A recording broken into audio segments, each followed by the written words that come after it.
Guys, what's up? It's your girl, Snitchery. How are we doing? Oh, baby. 2020 beauty community said, thought you'd seen the last of me, bitch. I hesitated on making this video, okay? I feel like I'm kind of in this weird place in the beauty community where I'm both like kind of an OG. Like it's been half a decade that I've been at this. I am legitimately geriatric. I've worked with literally every mainstream beauty brand under the sun at some point in the last half decade. But at the same time, I also just like don't know any of these people. I don't live in LA. I don't know these people personally, like any of these influencers. I legitimately mind my business and just sit in the corner of my room across the country from literally everybody else in the space. And I feel like I've been looking back at a lot of my experiences in the beauty community and in that world over the past couple of years and just like we're processing and we're commenting, which is something that I've always done when, I don't know, I think there's something interesting to talk about in the social media space. And what's going on right now in the beauty world is bonkers. I have not seen people like up in arms about something in the makeup community like this in years, since like pandemic days. And it's over a freaking mascara. And we're gonna talk about it. So if you've never seen my face before and you're ever interested in seeing my face again, feel free to subscribe down below. We would love to have you. And if you're a returning subscriber, thank you so much for joining me on this little video journey. It means the world. Guys, I'm like, I swear I'm the weirdest beauty influencer at this point. I don't typically even know what's going on in the community, to be completely honest with you. I'm kind of chronically offline. But this latest scandal in the beauty community has reached even my little ears and even my little eyes, and I can't escape it on my For You page, and I know you can't either because you clicked on this very niche title for a video. We suffer together. The TLDR is that there is a beauty influencer named Michaela who's super successful, and she posted a L'Oreal mascara ad on TikTok. And in that ad, it seemed like in the before and after there was a cut and that she potentially added some false lashes. And when questioned on it, she said, no, L'Oreal would never allow me to do something like that in a sponsored post, and denied it over the course of like her entire comment section. Now that video has like almost 30 million views. It has dredged up some of the most harrowing figures from the beauty community who we thought momentarily, naively, we might have been rid of. It's extended outside the beauty community. Creators that I follow who aren't even involved in the beauty space are commenting on this. And I just think, I just think it's crazy. I'm sorry. I just think it's crazy that it's over some mascara. And don't get me wrong, guys, you know I have not taken a sponsorship in months. I've been focused on my brand and my collection with ColourPop that I was so freaking excited and proud of. I don't take sponsorships unless I believe in the product. That's honestly why I don't live in LA. LA is expensive. There comes a point in every influencer's career where they're offered a lot of money for a brand deal early on. They have to decide whether they're going to be a creator with integrity or they're going to be a creator that just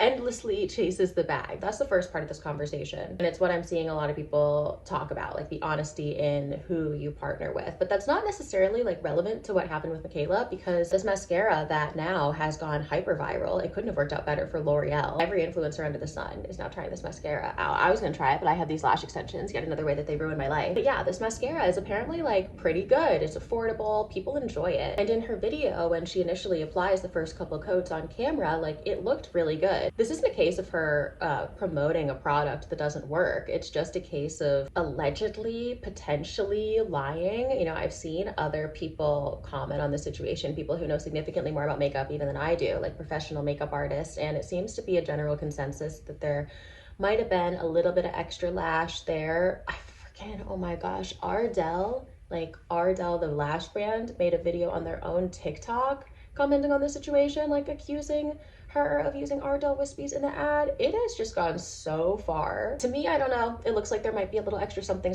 and I have watched other beauty creators in the space, Raw Beauty Crispy, Alyssa Ashley, who have talked about the situation, and I really trust their opinions. And it does seem like this is a great mascara, but maybe won't give you the effect that was promised. You know, I watched a makeup artist who had worked with Maybelline on all of their lash campaigns, and she said that there were very strict regulations involved in their marketing where they weren't allowed to Photoshop the lashes, they couldn't use false lashes, anything like that. It had to be just the product, like a true accurate representation of the product. I don't know if that's the case across all beauty brands or all mascara ads. We obviously know that like beauty ads are heavily retouched, skin is retouched, fashion ads, bodies are retouched, hair is retouched, and extensions are added for hair ads. But I think the difference is that influencers like make people look to influencers as like real people. I've even talked about this and how it relates to like the way we compare our appearance to a magazine versus the way we compare compare our appearance to somebody we see on TikTok, and how with the latter, it's much more difficult for our brains to recognize that things are edited or enhanced or posed. People on social media, we assume they're just like us. I do the same thing with like other content creators. Everybody has a little bit of a parasocial relationship with the content creators that they follow in a way that I don't feel like most people necessarily have with celebrities, and certainly most people don't have with like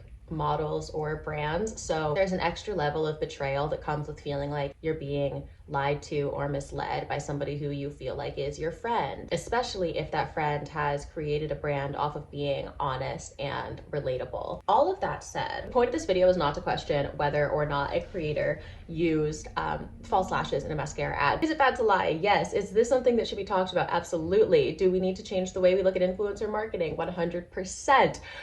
Is it worse than racism? Because not only has this situation caused like quite the hubbub in the beauty community and across the internet, but it hath risen none other than Jebediah Stork. I did not know that Moldy Voldy himself had quit the internet in the first place. Like I said, I'm kind of chronically offline and had not paid attention to that man to begin with. But apparently the Phantom Menace himself did leave at some point and has now decided to come back to social media, show these TikTok kids how it's done. And it's like, listen, I'm seeing so many TikToks of people being like, thank God Jeffrey's returning to the beauty community, someone who really reviews products and can't be bought out. And it's like, I get it, you're white, so like racism doesn't affect you, but your hard-earned cash being spent on a mascara that might not do its job, that does affect you. I understand why you would rather have an influencer who is a bad person but might be honest about products rather than following an influencer who is, my stomach is rumbling in rage, who's potentially a good person but made a mistake. I'm not here to tell you how to live your life, but I do think it's interesting and comment worthy that as soon as kind of the figurehead of almost like the TikTok beauty community, that's what I would have considered Michaela, messed up a little bit, the piranhas were out to play. Why is your first thought when an influencer lies to you about a product? I miss the racist. Hell, there are so many content creators out there, not only content creators, but content creators of color who are creating consistent and honest product reviews. They already exist. They're already out there. Why do we need... None of this was organic. You know that man was just waiting for a moment. He's been around on the internet long enough to recognize that everything is cyclical, everything comes around. If you're in the mess, again, you could sit in your bedrooms, y'all. Pro tip. But anyway, if you're out and about causing mess, like it's always going to be a circle, right? This man recognized that as soon as one top dog falls, people will be looking for another. Like inherently, everyone at the top of the beauty game, especially in that industry, is constantly pitted against each other. I recognize that the reason people are looking past said racism and bringing up Jeffree Stars is because he was known for his honest product reviews, but like so many other creators are also known for their honest product reviews. Like I think of someone like Jackie Ina, I think of Alyssa Ashley. Why can we not be satisfied with the people who are honest and are talented and are also good people? Hype up some of these younger artists on TikTok who are doing some crazy creative shit and get them a sponsorship or two. Like why do we turn back to this man every time? Does this happen in other industries? I know I have some people who follow me who, you know, the bulk of us are here for beauty and for the beauty community, but a lot of people, I don't know, a lot of y'all are just... You're just here for me. Let me know, please. Does this happen in other industries? Like, is this something that happens in gaming or in like fitness, influencing fashion? The situation where people are constantly knocked off and canceled and they come back? Or is this unique to makeup, to beauty? I'm kind of curious what goes on in other sectors of the internet because I can barely keep up with my own. I saw this really popular conspiracy post on TikTok that was like, I think this is on purpose. I think L'Oreal like set this up and paid Michaela off knowing it would be a big controversy. And it's like, I just don't think so. I don't know any content creator personally who would give up their reputation for something like this, regardless of the amount of money, because once you do shatter that relationship with your audience, it's gone. Yes, there are a lot of honest content creators. There are also a lot of dishonest content creators. I remember back in the day, especially on like Instagram, I would always disclose my ads. I would always say ad, and it was like unpopular to do that on Instagram for a really long time. Brands would even kind of like sneakily say, and some brands still will, like, you don't really have to say ad or hashtag partnered with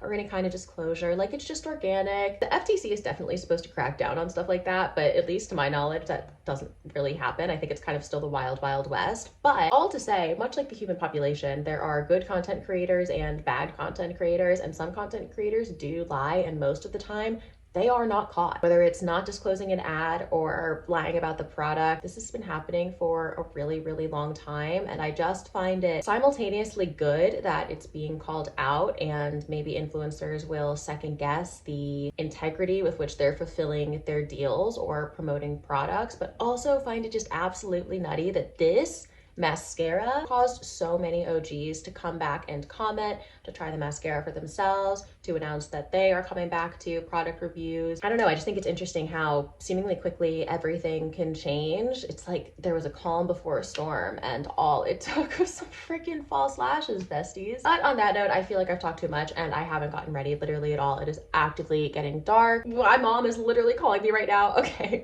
we have to go. Let me know what you think of all this down below. Leave a 100 emoji in the comments if you made it this far so I know who my real ones are. What do you think of this whole situation? Does it make you trust content creators less as a whole? Does it make you feel good that some content creators are coming out and speaking out about this? How important do you place the morality of a person personally when you're deciding who to trust for product reviews or whose content to consume? Leave a like if you like this chatty style of video, and I will see you guys in the next one.